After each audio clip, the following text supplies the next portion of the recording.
Otep à tous, bien-aimés frères et sœurs, Donald Trump n'aura pas la photo de la victoire sur Vladimir Poutine.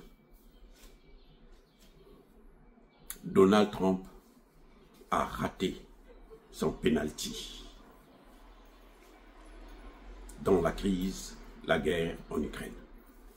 Que se passe-t-il?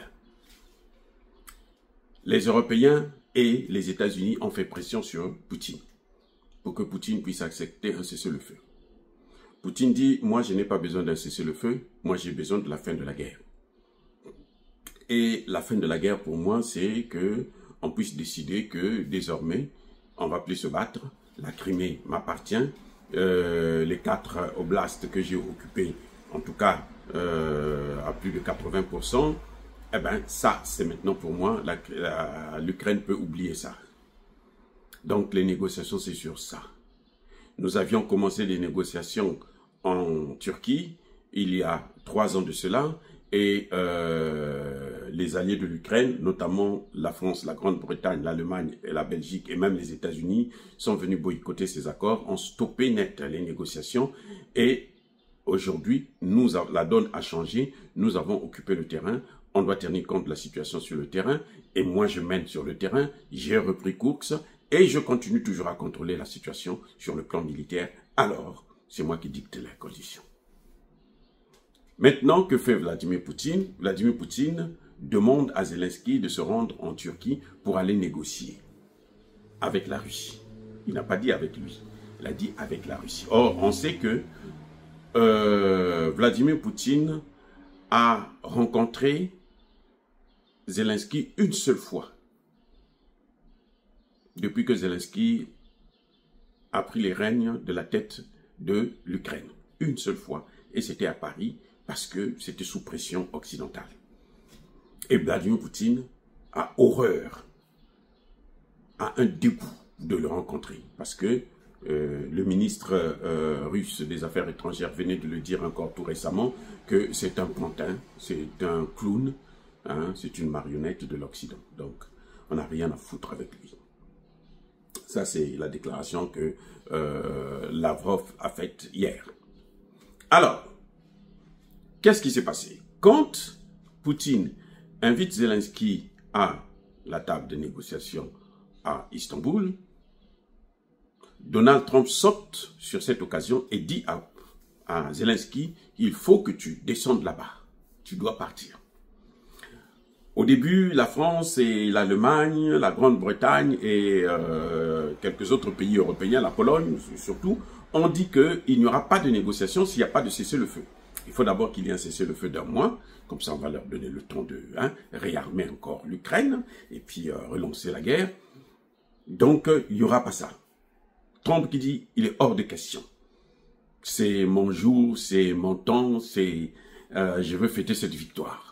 Je veux montrer au monde entier que moi j'ai pu mettre Poutine et Zelensky ensemble. Moi je suis très puissant. Vous voyez, Zelensky s'y rend. Il décide, déclare qu'il va partir. Poutine garde le suspense jusqu'à la dernière minute. Il dit, moi je ne pars pas, je ne vous ai jamais dit que je vais partir. Entre-temps, Donald Trump a tout planifié. Il organise un voyage au Moyen-Orient et il ne passe même pas par le bébé américain que vous connaissez, le pays de Benjamin Netanyahu. Et donc, il fait le tour et il décide de voir comment ça va avancer. Quand ça va avancer, vendredi, moi je suis là et puis je fais la médiation et je prends la paternité de ce succès. Que moi je suis un grand diplomate, je suis un grand président, je vous avais dit que je veux régler la crise, je vous avais dit ceci, voilà les conséquences. Manque de peau pour lui, Poutine qui s'est fait avoir à plusieurs reprises par ces mêmes occidentaux. Ah oui, il faut le dire, hein. Poutine que vous voyez là, il s'est fait avoir à plusieurs reprises. Cette fois-ci, il dit, Bozo Baliboso Mayele Sima, c'est fini. Maintenant, Bozo Basima Mayele Liboso. C'est-à-dire que je mets d'abord l'intelligence devant et l'idiotie, je veux mettre ça après. Monsieur Donald Trump, là, vous ne me verrez pas. Et Donald Trump furieux, parce qu'il a raté le coup. C'était une victoire diplomatique de Donald Trump. Et oui, parce que là, il n'y aurait pas les Européens, mais il n'y aurait que lui. Même si la France avait déjà envoyé son petit ministre des Affaires étrangères, l'autre, comment vous l'appelez? Noël Barrot, Carotte ou je ne sais pas quoi. Eh bien, il était déjà là. Il était déjà là. En Turquie. Pour attendre Poutine. Pour serrer la main de Poutine et dire que la France aussi a participé aux négociations. Eh bien, Poutine n'est pas venu. Ils sont tous KO. Ils sont tous KO. Donald Trump obligé de faire une déclaration pour dire que, mais vous savez, je n'ai pas tout perdu, les négociations, c'est comme ça. Il a raconté ça.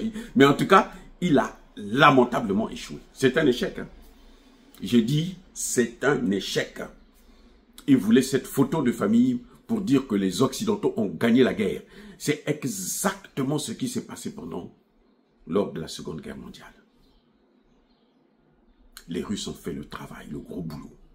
Ils sont rentrés, ils ont quitté, vous savez, vous voyez, du Kremlin, de Moscou à Berlin. Ils ont marché en char, pas par avion qu'on les a... Non, non, non. Ils ont marché, ils ont occupé toute la zone jusqu'à arriver à Berlin. Ils sont rentrés dans Berlin. C'est là que les Américains se disent, attention, ils vont réussir, mais nous, on sera quoi? Et les Américains décident de rentrer dans la guerre. Ils sont venus quand les carottes étaient cuites. Ils sont venus pour faire la fête. Cette fois-ci, Poutine dit Lia, Lamba, Lia, Mela, Nakoyate. Faites la fête là-bas. Moi, je ne serai pas là. Attendez, on ne peut pas prendre Poutine pour un petit minable de président. Comme ces présidents africains, quand on les invite, quand ils courent. Vous voyez les présidents africains là? Quand on te dit, ah, Trump a parlé, allez, il tremble, il court. Non, ça, vous n'allez pas faire ça avec Poutine, vous n'allez pas faire ça avec Xi Jinping. L'homme de la fermeté, la plus dure et la plus totale. Il l'a prouvé encore, au point où les États-Unis étaient obligés de redescendre les pieds sur terre. Ils ont ramené les taxes de 145 à 30%. Photo de la victoire n'aura pas lieu. Le jubilé de Trump s'est arrêté au Qatar.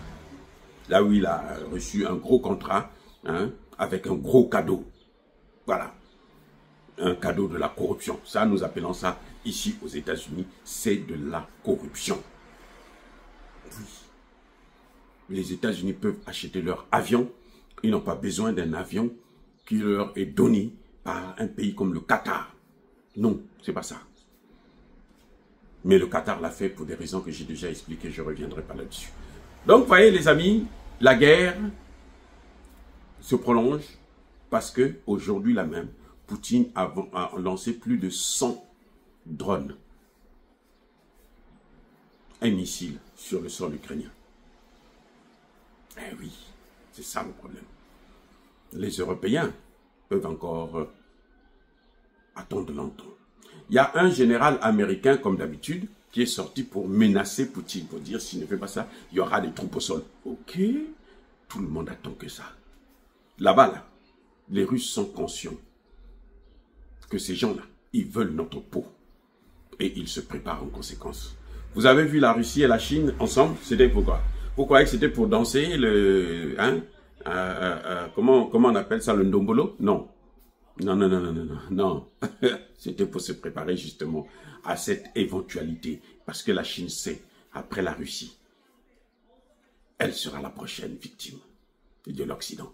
Et elle se prépare en conséquence. Soyez bénis, abondamment bénis par le Dieu des Kémites et par nos ancêtres angélisés, mais que tous ceux qui persécutent le continent africain, le pillent, le déstabilisent, qu'ils soient noirs, blancs, chinois, arabes, juifs, indiens, qui qu'ils soient punis, maudits, foudroyés, neutralisés, écrasés, effacés par le Dieu des Kémites et par nos ancêtres angélisés. Vive l'Afrique éternelle, j'ai dit et j'assume.